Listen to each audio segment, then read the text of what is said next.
Selamat pagi anak-anak kami sekalian.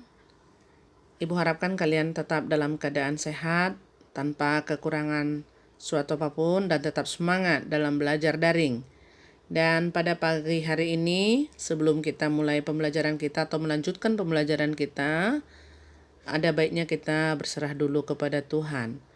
Nah, oleh karena itu, mari kita mulai pembelajaran ini lewat doa menurut agama dan kepercayaan masing-masing. Doa dimulai.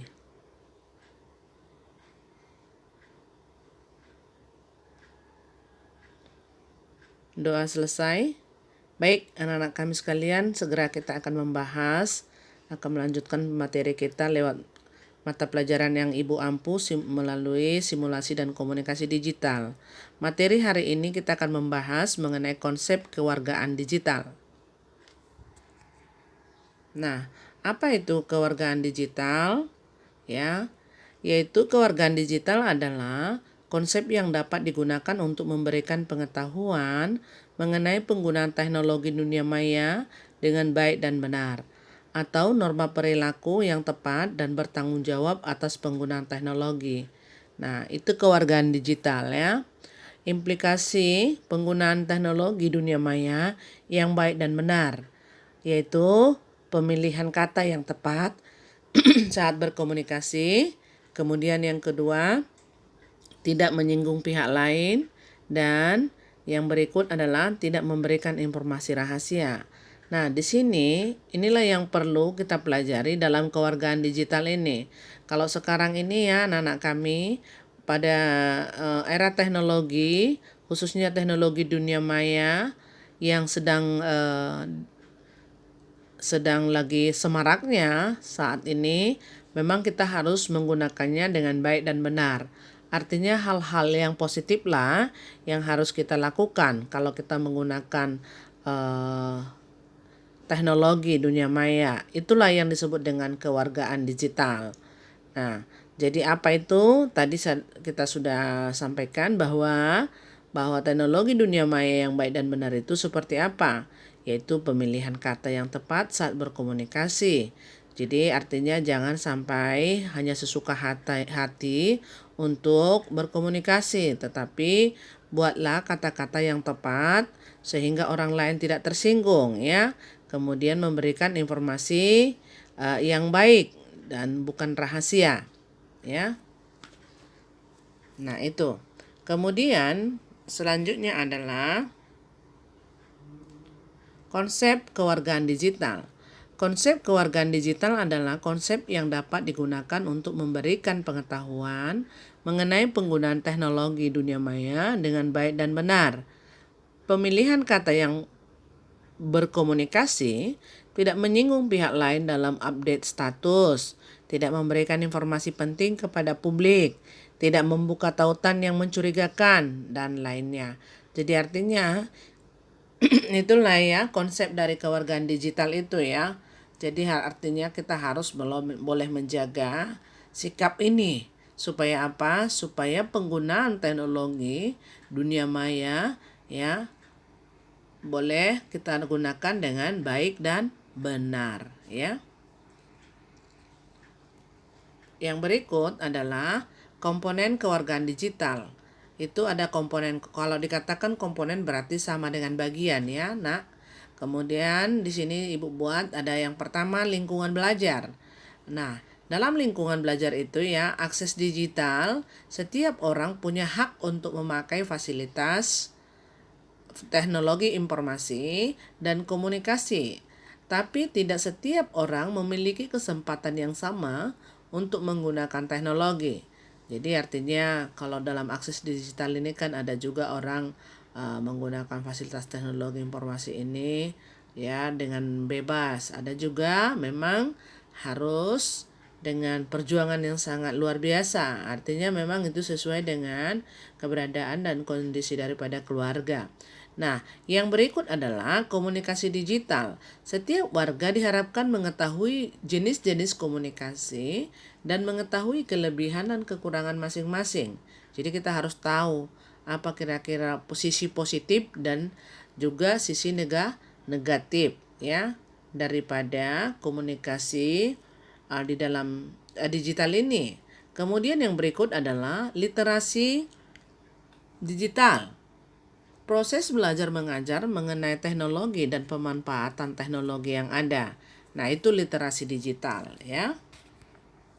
Kemudian lingkungan sekolah. Hak digital, setiap warga mempunyai hak privasi, kebebasan berbicara, dan mengungkapkan pendapat. Juga mempunyai kewajiban yang harus dipenuhi oleh setiap warga digital, yaitu membantu pemanfaatan teknologi dan mengikuti aturan yang berlaku. Jadi ada aturannya, nak ya. Jadi artinya kalau kita menggunakan teknologi digital ini tidak boleh suka-suka ya, seenaknya saja ngomong. Tidak boleh ya, nak. Tapi harus memang kita punya aturan ya, aturan dan etika yang berlaku. Nah, yang kedua bagian B-nya yaitu etiket digital. Dibuat dengan tujuan untuk menjaga perasaan dan kenyamanan pengguna lain. Jadi artinya jangan sampai tersinggung pengguna lain oleh karena perkataan kita ya dalam teknologi digital ini. Jadi artinya hati-hati buat anak-anak kami kalau berbicara. Jadi tidak boleh sembarang. Jadi ada etika. Etiket itu sama dengan etika. Etika berkomunikasi, etika memanfaatkan teknologi, ya, etika menyampaikan pendapat. Jadi semua ada etikanya ya. Ya. Kemudian yang berikut bagian C-nya yaitu keamanan digital. Setiap warga supaya dapat menjaga dan berhati-hati dalam penyimpanan informasi dari pihak yang tidak bertanggung jawab. Nah, sekarang ini banyak penipuan-penipuan ya lewat teknologi digital ini. Oleh karena itu tetap berhati-hati. Itu artinya kita diingatkan kembali ya anak-anak kami. Yang berikut adalah yang ketiga ya, kehidupan di luar lingkungan sekolah. Tadi dalam lingkungan sekolah ya, sekarang di luar lingkungan sekolah. Yaitu yang pertama atau A, hukum digital. Mengatur etiket penggunaan teknologi dalam masyarakat. Nah, jadi tetap harus diatur ya, ada aturan-aturan etikanya maksudnya. Yang bagian B, transaksi digital. Setiap penjual dan pembeli secara online harus mengetahui kelebihan dan risiko transaksi secara online. Jadi sekarang ini orang kalau online untuk menggunakan digital atau belanja juga ya, jual beli secara online juga harus hati-hati karena banyak hal-hal yang tidak kita inginkan. Oleh karena itu tetap hati-hati ya anak-anak kami. Nah, bagian C, kesehatan digital. Nah, kesehatan digital ini adalah ada beberapa hal yang bisa mengancam kesehatan setiap warga digital, baik fisik maupun mental, di balik manfaat teknologi. Jadi itu tetap juga kita harus perhatikan. Jangan nanti oleh karena teknologi digital ini kita sampai sakit. Misalnya kalau sekarang ini ya seperti game-game online gitu ya. Jadi artinya orang menggunakan game online itu sampai tidak tahu lagi waktu, akhirnya dia sakit.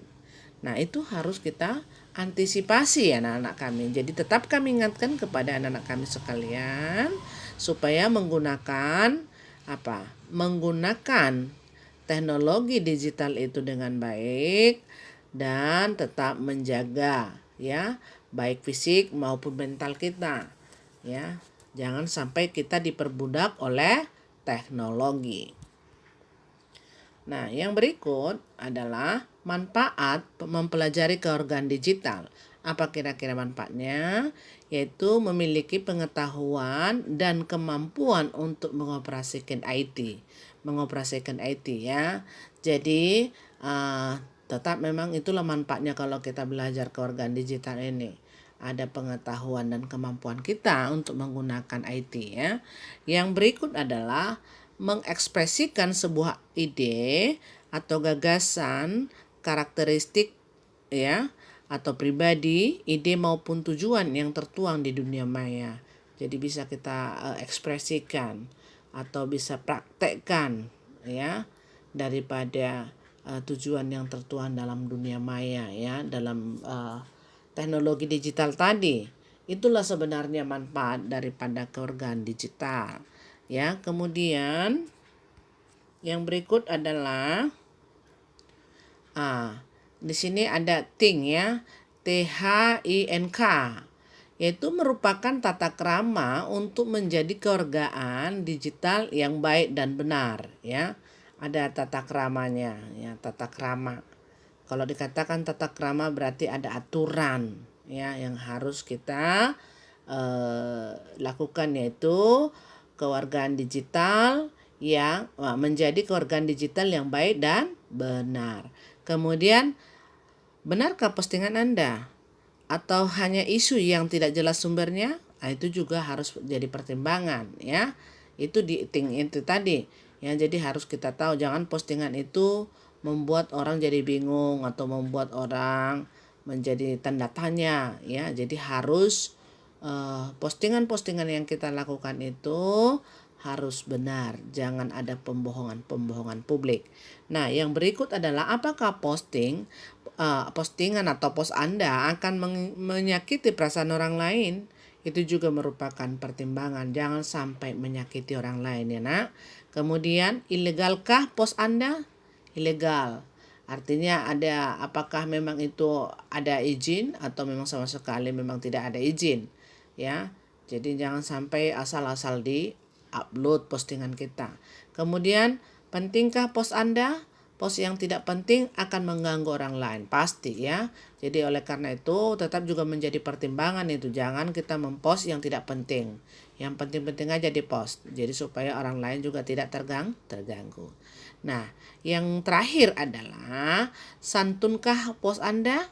Tidak menggunakan kata-kata yang dapat menyinggung orang lain, itu merupakan satu pertimbangan.